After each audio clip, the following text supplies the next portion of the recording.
सभी लोग मंदिर से घर आ चुके थे, लेकिन काशी जी अब भी कंफ्यूज थे कि आखिर माही गई कहाँ थी।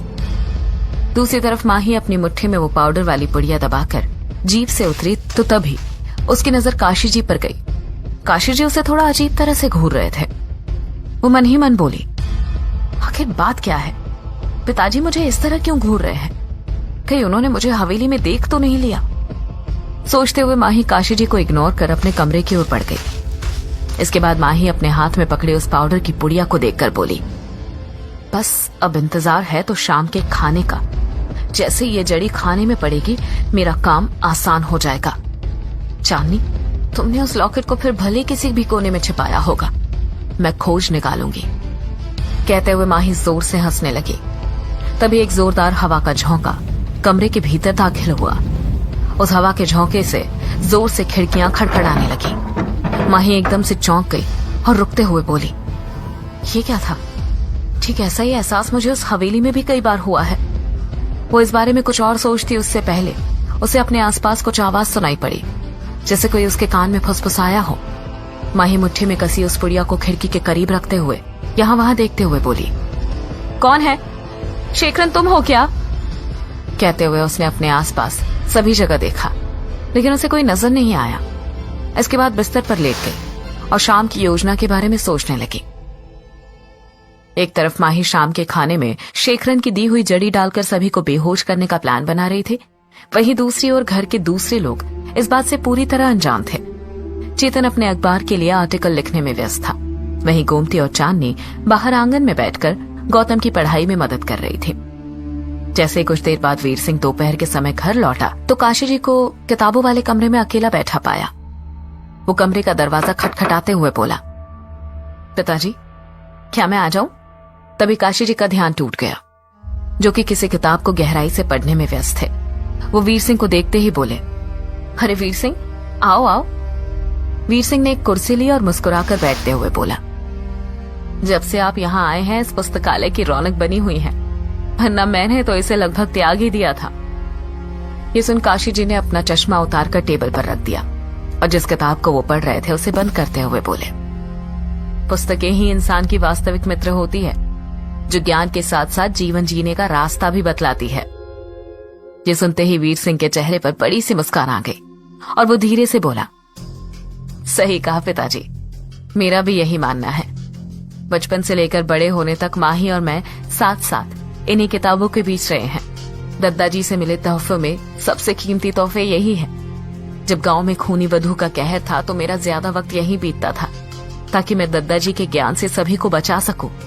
लेकिन खूनी वधू के जाने के बाद सब सामान्य हो गया। तब से इस कमरे में भी आना कम हुआ है। खैर, वो सब छोड़िए, आज आप बीच हवन में कहाँ चले गए थे और काफी देर बाद लौटे? उस वक्त ये बात अधूरी रह गई थी। तब काशी जी ने उसकी बात के जवाब में थोड़ा नजरें झुकाकर कहा, बेटे देखो, मैं जो कहूं उसे थोड़ा ध्यान से समझना। क्या तुमने माही के स्वभाव में बदलाव फील किया? ऐसा लगता है वो कहीं खोई सी है और हर बार बेचैन सी नजर आती है। मुझे ऐसी आशंका है कि हमारी माही अब पहले जैसी माही नहीं रही। कुछ तो है जो वो हमसे छिपा रही है। पुराना मानना बेटा, लेकिन मुझे लगता है माही के जरिए इस घर में कोई बड़ी मुसीबत आने वाली है।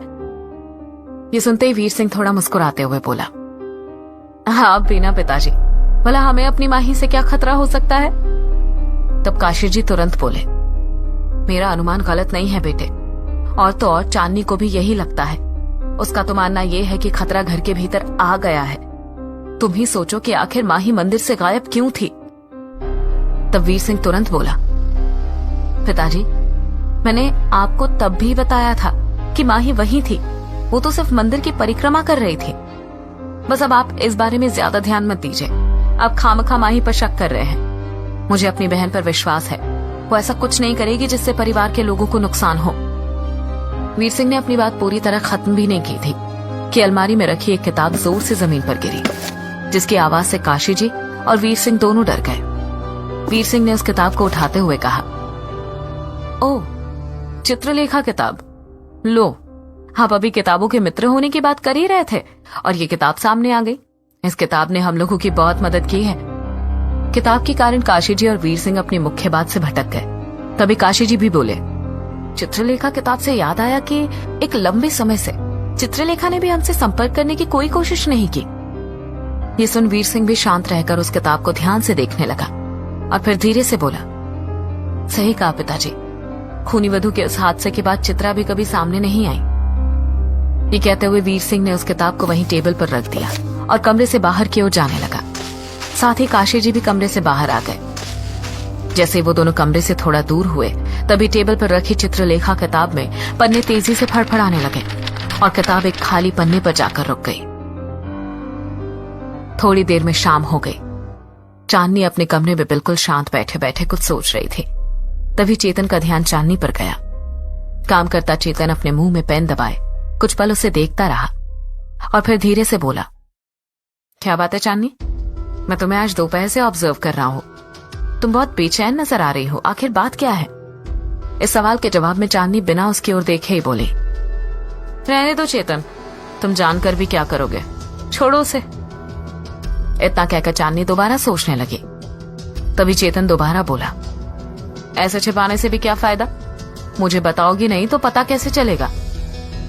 ये सुनकर चांदनी झट से पलटी और दरवाजा बंद कर चेतन को घूरते हुए बोली, तुम्हें जानना है ना कि मैं परेशान क्यों हूं? तो सुनो, तुमसे पहले से मुझे पता था कि माही जिंदा है, और वो भी ऐसे कि। कहते हुए उसने माही से जुड़ी हर वो बात बताई जो कि उसने जानी थी। पहले तो चेतन ने सारी बातें ध्यान से सुनी और फिर मुस्कुराते हुए बोला, कहानी अच्छी बनाई है तुमने चांदनी। सीधे सीधे ये क्यों नहीं कह देती कि माही के आ जाने से तुम्हें प्रॉब्लम हो रही है? मैं तुमसे हाथ जोड़कर विनती करता हूं, इस बकवास को भूल जाओ। तब चांदनी चेतन के पास आई और उसके हाथ को थामते हुए बोली, प्लीज चेतन, मेरी बात का यकीन करो, मैं सच कह रही हूं। लेकिन चेतन अपना हाथ छुड़ाते हुए बोला, बस चांदनी बस। भला माही किसके साथ मिलकर ये सब करेगी? माही का कोई साथी नहीं हो सकता, वो किसी को नहीं जानती। और तुम जानती हो कि मैं इतनी श्योरिटी से क्यों कह रहा हूं, क्योंकि तुम्हारे आने से पहले से मैं उसे जानता हूं। एक बात याद रखना कि मैं माही के खिलाफ एक शब्द नहीं सुनूंगा, क्योंकि मैं उससे आज भी। कहते हुए चेतन रुक गया और सीधा कमरे से बाहर चला गया। चांदनी भी शांत खड़ी सोचती रह गई। उसकी आंखों में आंसू थे, लेकिन वो उन्हें पोंछते हुए अपने बेड पर बैठकर सोचने लगी। एक और दिन बीत गया और माही कब से शाम होने का ही इंतजार कर रही थी। जैसे उसने रसोई में होने वाली हलचल सुनी तो वो तुरंत ही उठ खड़ी हुई और दरवाजे से रसोई की ओर देखते हुए खुद से बोली, चलो अब समय आ गया है अपने काम को अंजाम देने का। वैसे भी मुझे कुछ ज्यादा ही वक्त लग गया। ये सोचते हुए वो कमरे में लौट आई और उस पुड़िया को दोबारा अपनी मुट्ठी में बंद कर कमरे से बाहर चली गई। जैसे माही किचन के करीब पहुंची तो शाम के खाने की तैयारी कर रही गोमती जी माही को देख खुश होते हुए बोली, अरे दीदी, आप यहाँ क्यों आई? मैं और चांदनी दीदी मिलकर आज आपकी पसंद का ही खाना बना रहे थे। आप कमरे में जाकर रेस्ट कीजिए, फिर सभी लोग साथ ही खाएंगे। गोमती की बात सुन माही बिल्कुल बनावटी अंदाज में बोली, नहीं भाभी, अब और कब तक रेस्ट करूं? मन ही नहीं लग रहा था, तो सोचा आप लोगों की ही मदद कर दूं। कहते हुए माही बनते खाने के बर्तनों को देखने लगी। तभी वो ये देख खुश होते हुए बोली, अरे वाह, खीर तो मुझे बहुत पसंद है। मेरे साथ साथ चेतन की भी फेवरेट है खीर, वो भी मेरे हाथ से बनी। जैसे माही ने ये बात कही तो गोमती और चांदनी दोनों के चेहरे उतर गए। लेकिन तभी माही दोबारा बोली, वैसे ठीक किया भाभी जो आपने खीर बनाई। काफी दिन बाद मैं किसी और के हाथ से बनी खीर खाऊंगी। रही बात चेतन की, तो मेरी जगह तो चांदनी ने ले ही ली है, तो उसे तो शायद चेतन की पसंद और नापसंद का पूरा ख्याल रहता होगा। क्यों चांदनी, ठीक कहा ना मैंने? चांदनी ने माही की बात का कोई जवाब नहीं दिया। वो माही की बातों से चिढ़कर किचन से बाहर जाते हुए बोली, भाभी मैं अभी आती हूँ, तब तक आप देखिए। जैसे ही चांदनी बाहर गई तभी वीर सिंह ने भी गोमती को किसी काम के लिए बाहर से आवाज लगा दी। गोमती वीर सिंह की आवाज सुन वहां खड़ी माही से बोली, दीदी बस 2 मिनट देखिएगा, मैं अभी आई। इतना कहते हुए गोमती जैसे ही बाहर गई तो माही खुशी से उछल पड़ी और खुश होते हुए बोली, इससे अच्छा मौका और क्या हो सकता है? लगता है आज किस्मत मेरे साथ है। इतना कहते हुए उसने तुरंत मुट्ठी में दबी वो पुड़िया खोल ली और बर्तन के ढक्कन हटाते हुए बड़बड़ाई, बस हो गया समझो। कहते हुए वो जड़ी वाला पाउडर खीर में डालने ही वाली थी कि अचानक दौड़ता हुआ गौतम किचन में दाखिल हुआ, जिसके कारण माही घबरा गई और उस पुड़िया को दोबारा मुट्ठी में बंद कर अपने दोनों हाथ पीछे कर लिए। तभी गौतम पानी पीते हुए माही को इस तरह देखकर मासूमियत से बोला, क्या हुआ बुआ जी, आप इस तरह डर क्यों गए? तब माही उसकी बात सुन थोड़ा नॉर्मल होकर बोली, अरे नहीं गौतम, मैं तो बस ऐसे ही। वो दोनों बातें कर ही रहे थे कि तभी गोमती दोबारा किचन में लौट आई। ये देख माही गुस्से से भर उठी, लेकिन वो धीरे से गौतम के साथ किचन से बाहर आकर सीधा अपने कमरे की ओर चली गई और अपने हाथ में रखी उस छोटी पुड़िया को टेबल पर पटकते हुए जोर से चिल्लाई,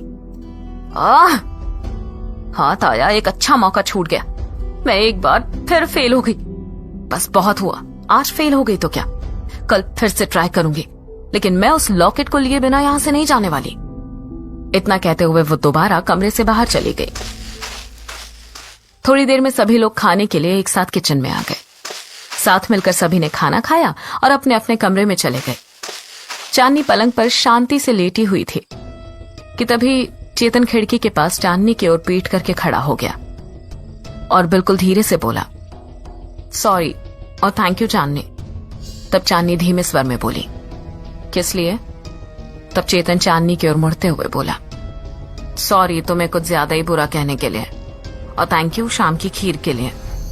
ये सुन चांदनी थोड़ा नाराजगी से बोली, सॉरी की कोई जरूरत नहीं है चेतन, तुमने जो कहा वो तुम्हारे नजरिए से सही है, और खीर के लिए थैंक यू तुम्हें भाभी को कहना चाहिए, मुझे नहीं। इतना कहकर चांदनी ने अपनी आंखें बंद कर ली। तब चेतन बेड पर उसके पास बैठते हुए बोला, माही के साथ तुम्हारी क्या प्रॉब्लम है मैं अच्छे से समझता हूँ चांदनी, लेकिन इस तरह के आरोप, वो भी बिना सबूत के, ठीक बात नहीं। उसे पता चलेगा तो वो क्या सोचेगी। मैं सिर्फ इतना चाहता हूँ कि शांति बनी रहे, तो प्लीज तुम भी थोड़ा मेरी तरह सोचो। इतना कहकर जब चेतन शांत हुआ तो चांदनी ने जवाब में कहा, ठीक है चेतन, अब जब सबूत होगा तभी बात करेंगे। इसके बाद चेतन उठकर छत पर टहलने चला गया। दूसरी तरफ देर रात माही कमरे में टहल रही थी। तभी उसकी नजर उस पुड़िया पर पड़ी। वो उसे हाथ में उठाकर देखते हुए बोली, इसे मुझे सुरक्षित जगह रखना होगा, किसी की नजर पड़ गई तो मुसीबत हो जाएगी। तभी अचानक दोबारा तेज हवा का झोंका आया और वो पुड़िया उड़ाता हुआ खिड़की से बाहर ले गया। बंद पुड़िया हवा में खुलकर पूरी तरह बिखर गई, जिसे देख माही हैरानी से बोली, ऐसा कैसे हो गया? अब मेरे प्लान का क्या होगा? ओह नो, वो पैकेट खुल कैसे गया? आखिर ये मेरे साथ हो क्या रहा है? कहते हुए वो कांच के सामने आकर खड़ी हो गई और गुस्से से खुद को देखकर बोली, मुझे दोबारा शेखरन से मिलना होगा, कल के कल ही मुझे वो वापस चाहिए। इतना कहते हुए जैसे ही वो कांच के सामने से हटी तो कांच में चित्रलेखा की परछाई उभर आई, जो बिस्तर पर लेटी माही को देख मुस्कुरा रही थी। तो क्या सभी की जान बचाने के लिए चित्रलेखा लौट आई है? अगर हाँ तो वो माही को कैसे रोकेगी? जानने के लिए सुनते रहिए खूनी वधू, सिर्फ पॉकेट एफएम ऐप पर।